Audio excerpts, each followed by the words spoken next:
Ever wondered how one of the world's most feared terrorist organizations came to be? Our journey today unravels the origins of Boko Haram. The genesis of Boko Haram can be traced back to the year 2002, in the northeastern part of Nigeria. It was here that the group was formed by a charismatic religious teacher, Muhammad Yusuf. Yusuf, a passionate critic of the Nigerian state, sought to establish an Islamic state governed by a strict interpretation of Sharia law. However, it's essential to know that Boko Haram did not start as a violent entity. It was initially a peaceful group that focused on puritanical preaching and religious teachings. The group's transformation into a violent insurgency did not occur in a vacuum. Several socio-economic conditions served as catalysts propelling Boko Haram into the realm of violence. Northeastern Nigeria, where Boko Haram was born, is one of the country's poorest regions. The area is plagued by unemployment, illiteracy, and a lack of basic amenities, creating a fertile ground for radicalization. Yusuf capitalized on these conditions, using them to stoke anger and resentment against the Nigerian state. Moreover, Nigeria's political landscape also played a significant role. The country's transition to democracy in 1999 was marred by corruption, misgovernance, and a deepening divide between the rich and the poor. This situation further exacerbated the feelings of marginalization among the northeastern population, providing Boko Haram with more ammunition to rally against the state. As the group gained followers, its approach began to shift dramatically. From a peaceful beginning, it gradually embraced violence, justifying it as a necessary means to achieve its ultimate goal: the establishment of an Islamic state in Nigeria. The group started to engage in attacks and bombings, leading to a surge in insecurity in the northeastern region. From a peaceful beginning to a violent insurgency, the birth of Boko Haram is a tale of transformation, fueled by socio-economic disparities. How does a group transition from advocating for Sharia law to launching deadly attacks? Let's delve into the evolution of Boko Haram's violence. The year 2009 holds a pivotal place in the narrative of Boko Haram. This was the year when Muhammad Yusuf, the group's charismatic founder, met a gruesome end in police custody. Yusuf's death, under questionable circumstances, marked a turning point, a catalyst that precipitated a significant shift in Boko Haram's modus operandi. Prior to 2009, Boko Haram was a radical but largely non-violent group, advocating for the implementation of Sharia law in Nigeria. However, the death of Yusuf created a power vacuum, which was quickly filled by Abubakar Shekau. Under Shekau's leadership, Boko Haram transformed from a group of radical ideologues to a deadly force.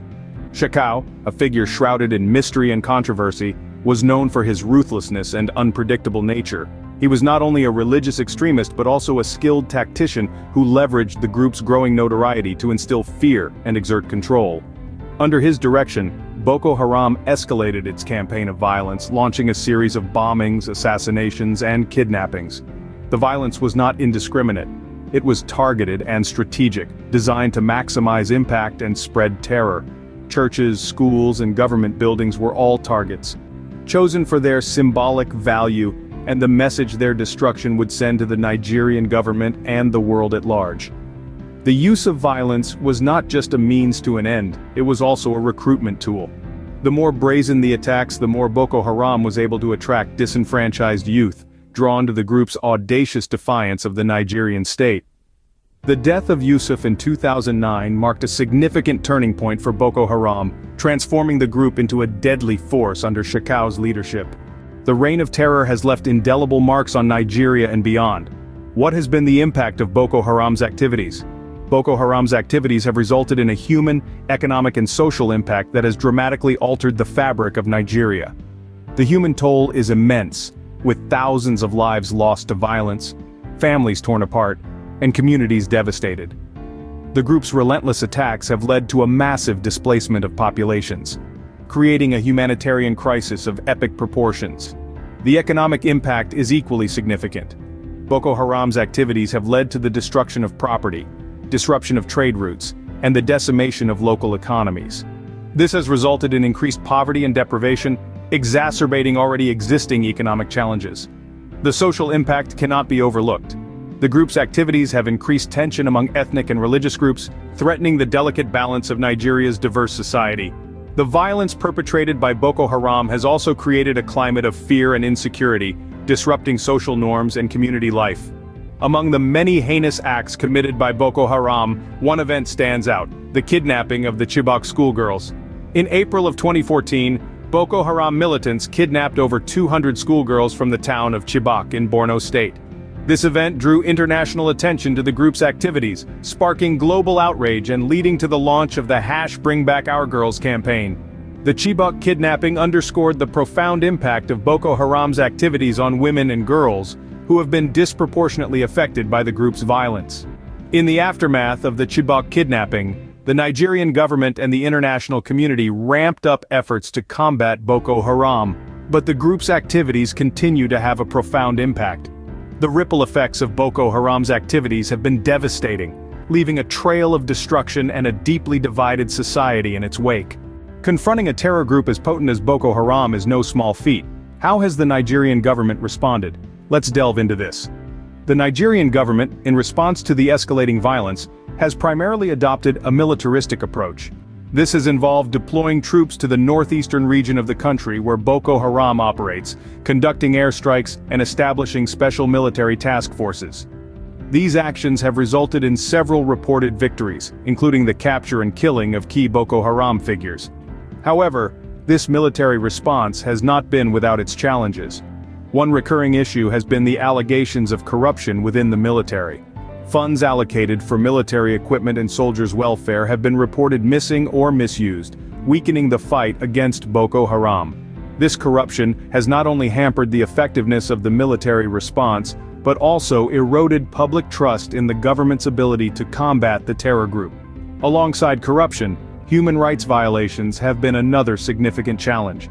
The Nigerian military has been accused of extrajudicial killings, arbitrary arrests, and torture in their quest to defeat Boko Haram. These actions have led to criticism from international human rights bodies, further complicating the government's counter-terrorism efforts. Then, there's the issue of resources. The Nigerian military, despite being one of the largest in Africa, has struggled with inadequate resources in its fight against Boko Haram. This has ranged from lack of sophisticated weaponry to insufficient training for soldiers on the front lines. The resource constraints have not only hindered the effectiveness of military operations, but also demoralized troops, leading to desertions and low morale. While the Nigerian government has made strides in combating Boko Haram, corruption, human rights issues, and resource constraints pose significant challenges. The journey towards defeating Boko Haram entirely is still a long one, but acknowledging these challenges is a crucial first step in the right direction. Is there a light at the end of the tunnel? What can the Nigerian government do to effectively combat Boko Haram? The road to resolution is not an easy one. It requires a comprehensive, multifaceted approach that goes beyond military action to address the root causes of the Boko Haram insurgency. It necessitates a deeper understanding of the socio-economic disparities that fuel the recruitment process of this terrorist group. With rampant poverty and lack of educational opportunities, many young adults are compelled into the arms of Boko Haram. Therefore, one of the keys to dismantling this group lies in creating an inclusive society, where education and economic opportunities are available to all, regardless of their religion or ethnicity. Interfaith dialogue must be fostered. Nigeria is a country rich in cultural and religious diversity. However, these differences have often been exploited, causing divisions and animosity.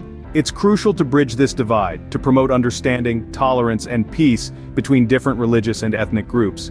By doing so, we can counter the narratives of hate and violence that Boko Haram propagates. Simultaneously, the military capabilities of Nigeria need to be strengthened. While the military has made significant progress in combating Boko Haram, there is still room for improvement. The fight against Boko Haram is not just about firepower, it's about intelligence, strategy, and logistics. The Nigerian military needs to be well-equipped, well-trained, and well-led to effectively counter the threat posed by Boko Haram. Lastly, regional cooperation must be promoted.